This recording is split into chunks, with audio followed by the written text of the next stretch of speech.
Hello दोस्तों, नमस्कार। आज का टॉपिक है उपसहसंयोजी यौगिकों में समावता।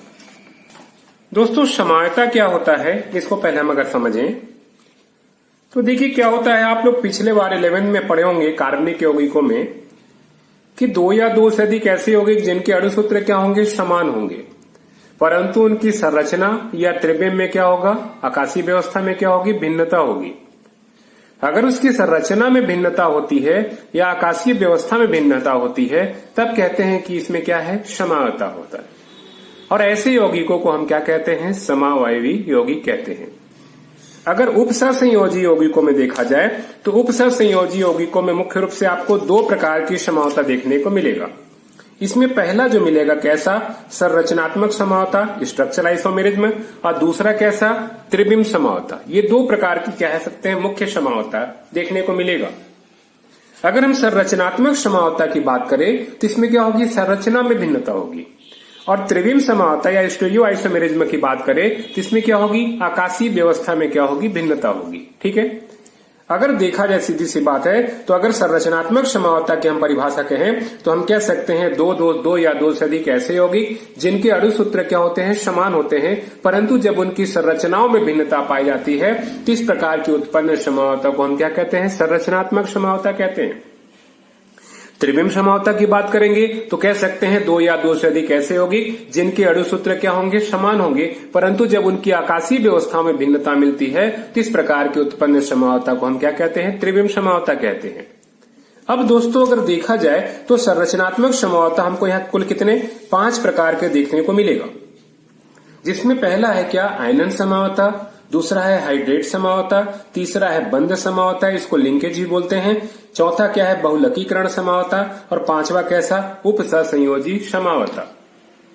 इसी प्रकार अगर त्रिविम समावता की बात करें तो त्रिविम समावता यहाँ कितने प्रकार का, तो हमें 2 प्रकार का देखने को मिलेगा, ज्यामितीय समावता या सिस ट्रांस समावता, और दूसरा कैसा, प्रकाशिक समावता। दोस्तों हमने संरचनात्मक समावता का भी परिभाषा आपको बताया, वो परिभाषा आपके समक्ष ये है, दिया होगा। अणुसूत्र क्या होंगे, समान होते हैं, परंतु उनकी क्या है, संरचनाओं में क्या होती है, भिन्नता पाई जाती है। दोस्तों हम अब एक एक क्या करना चाहेंगे, संरचनात्मक समावता का जितने भी 5 यहाँ पे उदाहरण हैं, 5 जो प्रकार है उनकी क्या होंगी, एक एक का हम क्या करेंगे, यहाँ पे डिटेल जानकारी लेकर चलेंगे। चलिए दोस्तों पहला चलते हैं कहा, आयनन समावता की। अभी कहते किसे हैं तो इसको हम एक उदाहरण के द्वारा हम समझना चाह रहे हैं। हमारे सामने देखिए एक एग्जाम्पल है क्या, Pt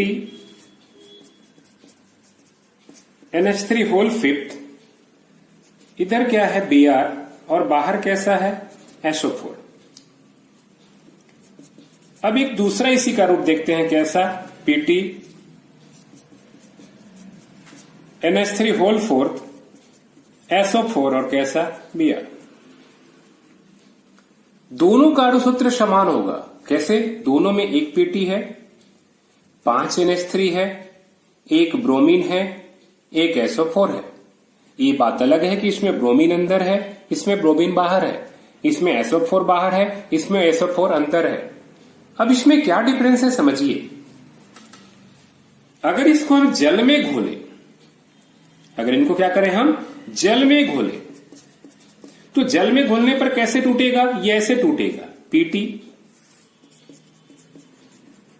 NH3 होल 4, ये हो जाएगा Br, और एक किस में टूटेगा, SO4 2 माइनस में, यह कितना लग जाएगा, 2 प्लस लग जाएगा। इसको तोड़ेंगे तो कैसे टूटेगा, ये ऐसे टूटेगा, Pt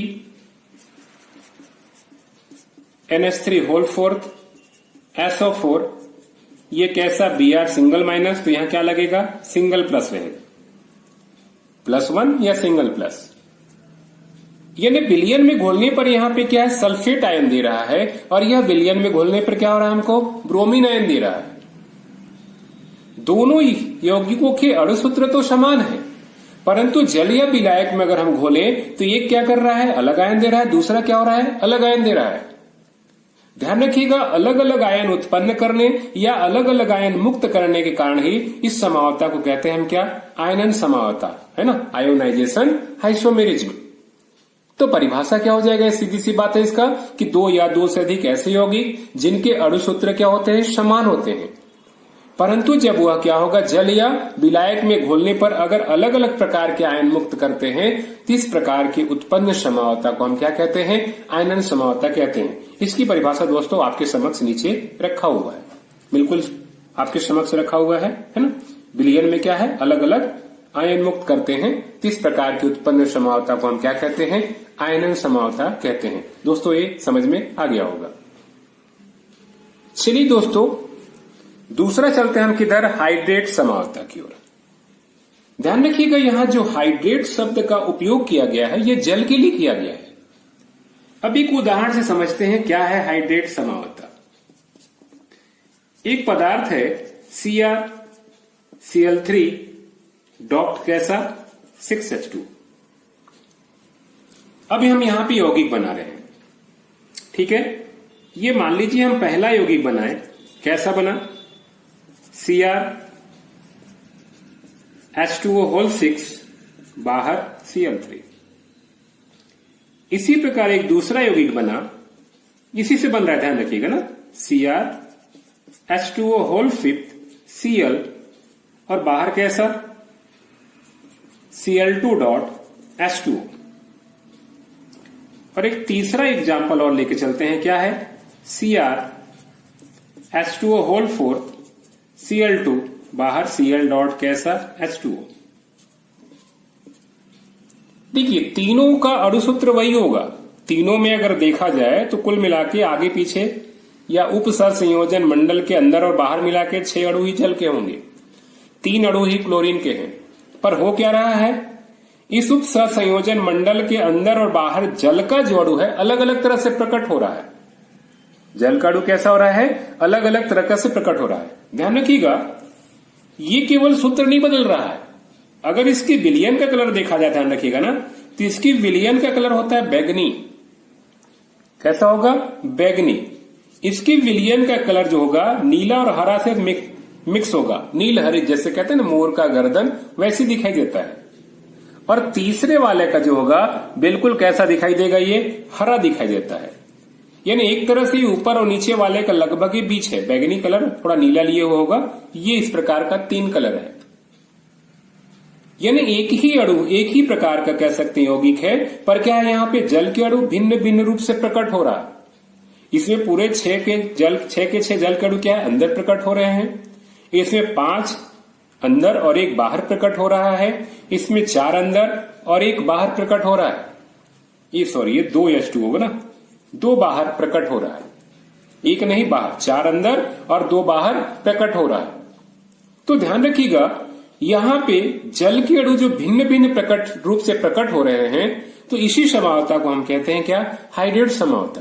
परिभाषा क्या होगा, 2 या 2 से अधिक ऐसे यौगिक जिनके अणुसूत्र क्या होते हैं, समान होते हैं, परंतु जब इस उप संयोजन मंडल के अंदर और बाहर अगर जल के अणु भिन्न भिन्न रूप से प्रकट होते हैं तो उत्पन्न समवायता यहाँ क्या कहलाता है, हाइड्रेट समवायता कहलाता है। तो ध्यान रखिएगा हाइड्रेट शब्द किसके लिया गया है, जल के लिया गया है। दोस्तों आपके समक्ष देखिए इसकी परिभाषा रखा हुआ इस टाइप पे है ना, ये कुल मिला के परिभाषा है जो हमने क्या कहा, बात किया। आप लोग इसको नोट कर सकते हैं। चलिए दोस्तों अब चलते हैं कहा, तीसरे प्रकार की समवायता। क्या होती है, बंध समवायता, या क्या होती है, लिंकेज समवायता। ठीक है, इसके लिए ध्यान रखिएगा हमको कुछ ऐसे लिगेंड को देखना होगा जिनमें एक से अधिक क्या होंगे, दाता परमाणु होंगे। जरा विचार करें NO2 माइनस पर। NO2 माइनस की खासियत क्या है कि इसमें नाइट्रोजन भी जो होता है कैसा होता है, इलेक्ट्रॉन युग्म दाता होता है, और ऑक्सीजन भी जो होता है कैसा होता है, इलेक्ट्रॉन युग्म दाता होता है। क्योंकि दोनों के पास क्या होते हैं, लोन पेयर ऑफ इलेक्ट्रॉन होता है। जब नाइट्रोजन इलेक्ट्रॉन युग्म दाता होगा तो इसका सूत्र हम लिखेंगे इस प्रकार NO2 माइनस के रूप में, और जब इसके ऑक्सीजन होगा इलेक्ट्रॉन युग्म दाता तो कैसे लिखेंगे, ONO माइनस के रूप में लिखेंगे। O क्यों बाहर रखा पहले, क्योंकि ये ऑक्सीजन प्रदान करेगा। यह कौन प्रदान करेगा, नाइट्रोजन प्रदान करेगा। अब मान लो यौगिक का अणु सूत्र क्या है, एक जैसा ही है, परंतु अगर एक में क्या है, नाइट्रोजन इलेक्ट्रॉन युग्म प्रदान कर रहा है, दूसरे में क्या है, ऑक्सीजन इलेक्ट्रॉन युग्म प्रदान कर रहा है, तो जो समवायता यहां उत्पन्न होगा, इस उत्पन्न समवायता को हम क्या कहेंगे, यहां पे बंध समवायता या फिर लिंकेज आइसोमेरिज्म कह सकते हैं। ठीक है, एक एग्जांपल आपके सामने हम दिखा रहे हैं दोस्तों। ये है CO NH3 होल 5 ONO, ये इस पर 2+ आयन है, तथा एक दिख रहा है इधर कैसा, CO NH3 होल 5 NO2, इस पर भी क्या होगा, 2+ होगा। यहां ONO मतलब ऑक्सीजन इलेक्ट्रॉन युग्म दे रहा है और यहां NO2 का मतलब नाइट्रोजन इलेक्ट्रॉन युग्म दे रहा है। देखिए दोनों के नाम में भी अंतर होगा। अगर नाम लिखे तो इसका नाम क्या हो जाएगा, पेंटा एमीन। ONO को हम कहेंगे कैसा, यहां पे नाइट्राइटो। संकुल धनावेशित है इसलिए क्या होगा, केंद्रीय धातु का सामान्य नाम क्या हो जाएगा, कोबाल्ट। और ध्यान रखिएगा ऑक्सीकरण आप निकाल के देखेंगे तो इसका थर्ड, चूंकि आयन के रूप में है तो हम आयन लिखेंगे। यहां शुरुआत भी वही होगा, कैसा हो जाएगा, पेंटा एमीन। ठीक है, पर ध्यान रखिएगा यहां क्या है, नाइट्राइट्रो की जगह क्या होगा, नाइट्रो, और बाकी वही रहेगा कैसा, कोबाल्ट थर्ड आयन। तो यहां क्या है, ऑक्सीजन इलेक्ट्रॉन युग्म प्रदान कर रहा है और यहां क्या है, नाइट्रोजन इलेक्ट्रॉन युग्म प्रदान कर रहा है। तो हम कह सकते हैं दो या दो से अधिक ऐसे यौगिक जिनके अणु सूत्र क्या होंगे, समान होते हैं, परंतु यदि उनमें एक ऐसा लिगेंड उपस्थित हो जिनमें क्या है, एक से अधिक दाता परमाणु हो, एक से अधिक इलेक्ट्रॉन युग्म दाता परमाणु हो, और अगर अलग अलग परमाणु क्या कर रहे हो, इलेक्ट्रॉन युग्म प्रदान कर रहे हो, तो उत्पन्न समवायता क्या होगा, बंध समवायता कहलाता है। दोस्तों हम इसको इस तरीके से भी बना सकते थे, कैसे बना सकते थे, इसको जरा समझिए। हम चाहें तो इसको बड़े रूप में भी प्रदर्शित कर सकते हैं, इस प्रकार देखिए, ये ऐसे किताबों में ऐसे भी मिल सकता है क्या, CO, इधर हम दिखा दिए कैसा, ONO, चाहे तो इलेक्ट्रॉन को दिखा सकते हैं, और बाकी जगह क्या होंगे, इस पे 2+ होगा, बाकी जगह क्या होगा, तो NH3 होगा। इस प्रकार यहां क्या है, NH3, इनका इलेक्ट्रॉन को दिखा सकते हैं। ठीक है ना, इधर भी क्या हो गया, NH3 हो गया, इलेक्ट्रॉन को दिखा सकते हैं। कितने NH3 हो गए, 3, 2 और होंगे ना, तो एक इधर हो जाएगा और एक ऊपर हो जाएगा। ये हो गया NH3 इलेक्ट्रॉनिक बताता, ये भी हो गया NH3।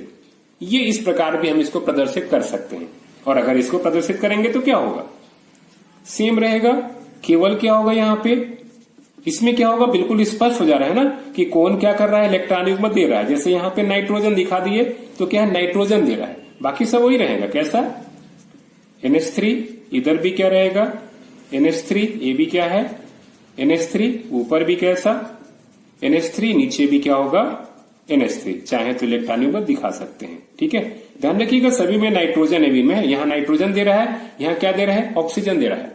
यही है क्या, बंध समवायता या लिंकेज समवायता। इसकी परिभाषा दोस्तों ये होगी, है ना, ऐसे लिगेंड जिनमें एक से अधिक क्या होता है, दाता परमाणु उपस्थित होता है। ये लिगेंड जब क्या होता है, उपसंयोजी यौगिक में केंद्रीय धातु आयन को अलग अलग दाता परमाणु क्या करते हैं, इलेक्ट्रॉन प्रदान करते हैं, तो उत्पन्न समवायता क्या कहलाता है, बंध समवायता कहलाता है ना। तो क्या हो जाएगा, उत्पन्न समवायता बंध समवायता कहलाता है। ठीक है दोस्तों, चलिए दोस्तों अगली समवायता चलते हैं कहां, बहुलकीकरण समवायता, पॉलीमेराइजेशन आइसोमेरिज्म। ये क्या है समझिए, ये थोड़ा अलग होगा, जो भी 3 बताया गया उससे थोड़ा अलग होगा, जरा समझिए एग्जाम्पल। एक यहां पहला एग्जाम्पल क्या है, PT NH3 होल 2 Cl2। इसमें दूसरा एग्जाम्पल देखा जाए तो क्या है, PT NH3 होल 4, और इधर फिर दिया है PT Cl4। ब्रैकेट लगाए या ना लगाए चलेगा। ये अब अगर देखा जाए तो यहां जो है PT अनुपात NH3 अनुपात Cl का अनुपात क्या मिलेगा हमको, 1:2:2 का अनुपात दिख रहा होगा आपको। इसमें अगर अनुपात देखें किसका, Pt अनुपात NH3 अनुपात Cl का। ध्यान रखिएगा दोनों एक ही यौगिक है, इसमें संकुल धनायन संकुल ऋणायन। यहां Pt की संख्या कितनी है, 2 है, NH3 की संख्या कितनी है, 4 है, और Cl की संख्या क्या है, 4 है। या चाहे तो इसी को लिख सकते हैं क्या, 1 अनुपात 2 अनुपात 2 का क्या हो जाएगा, अनुपात। जो मिनिमम अनुपात निकालते हैं उसको हम क्या कहते हैं, मूलानुपाती सूत्र। पढ़े होंगे 11th में। जैसे C6H6 का क्या होता है मूल पद, कहते हैं CH, 6 से भाग दे देंगे, एक एक मिनिमम आ जाएगा। तो इन दोनों यौगिकों की खासियत क्या है कि इनका मूलानुपाती सूत्र बिल्कुल क्या है, समान है। हाँ, अणु सूत्र क्या है, अलग अलग है। अभी तक 3 में हम क्या देखते आ रहे थे कि अणु सूत्र समान होते हैं, संरचनाओं में अंतर है। और यहां थोड़ा क्या है, आपको अलग देखने को मिल रहा है। क्या देखने को मिल रहा है कि अणु सूत्र अलग है और मूलानुपाती सूत्र समान है। बस यही समझौता है बहुलकीकरण समझौता। क्या परिभाषा हो जाएगा, 2 या 2। तो इसकी परिभाषा क्या हो जाएगी, 2 या 2 से अधिक ऐसे यौगिक जिनके अणु सूत्र तो क्या होते हैं, अलग अलग होते हैं, परंतु मूलानुपाती सूत्र क्या होता है, समान होता है। मूलानुपाती सूत्र क्या होता है, समान होता है। तो इस प्रकार की उत्पन्न समझौता को हम क्या कहते हैं, यहाँ पे बहुलकीकरण समझौता कहते हैं। दोस्तों ये है उसकी परिभाषा। ठीक है, आप इसको नोट कर सकते हैं। ठीक है, यह है कुल मिला के बहुलकीकरण समझौता। चलिए दोस्तों, संरचनात्मक की आखिरी है समझौता, कौन सा, उपसंयोजी समझौता। अब ये क्या है, इसको जरा सा हम समझते हैं। चलिए एग्जाम्पल क्या है यहां पे जरा सा देखें, उदाहरण। जैसे एग्जाम्पल कुछ ऐसा है, कैसा, CO NH3 इधर है Cr Cl6। ये संकुल धनायन कहलाएगा या संकुल ऋणायन कहलाएगा। अब इसी का एक दूसरा एग्जाम्पल है, क्या है, Cr NH3 CO Cl6। देखिए दोनों में क्या है, एक कोबाल्ट है, एक एक, दोनों में एक एक क्रोमियम है, दोनों में 6 NH3 है और दोनों में 6 Cl है। आपको ऐसा लग रहा होगा कि यहां किसका विनिमय हो रहा है, ये केंद्रीय धातु का विनिमय हो जा रहा है। मतलब यहां का केंद्रीय धातु यहां चला आ रहा है, यहां का केंद्रीय धातु यहां चला जा रहा है। ऐसा नहीं है दोस्तों, जरा समझिए। इसको तोड़ेंगे ना तो ये ऐसे टूटेगा, जरा तोड़ के देखते हैं। तो ये टूटेगा ऐसा, CO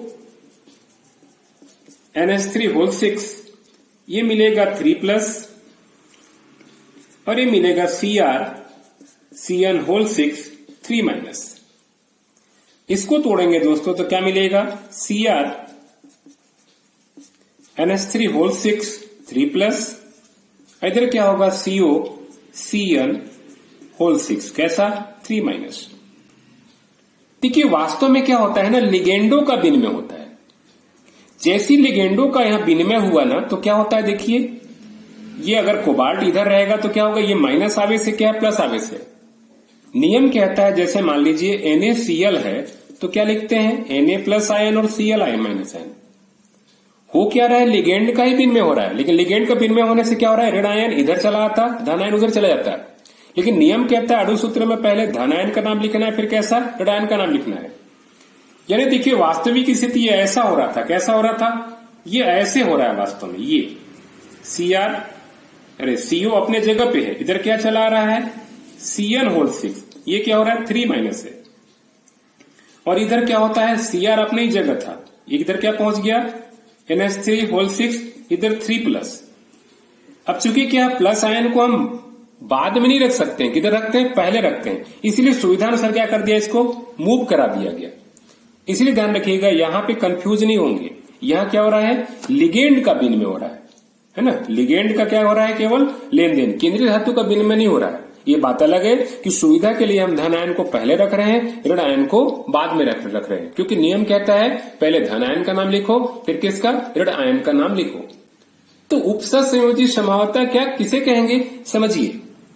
तो हम कह सकते हैं कि ये समावता ऐसे यौगिकों में पाया जाता है जिसमें धन आयन भी क्या हो, संकुल वाला हो, ऋण आयन भी क्या हो, संकुल वाला हो। और जब इन्हीं धन आयन, संकुल धन आयन और संकुल ऋण आयन के बीच किसका विनिमय हो जाए, लिगेंडों का विनिमय हो जाए, तो उत्पन्न समावता क्या कहलाता है, उपसहसंयोजी समावता कहलाता है।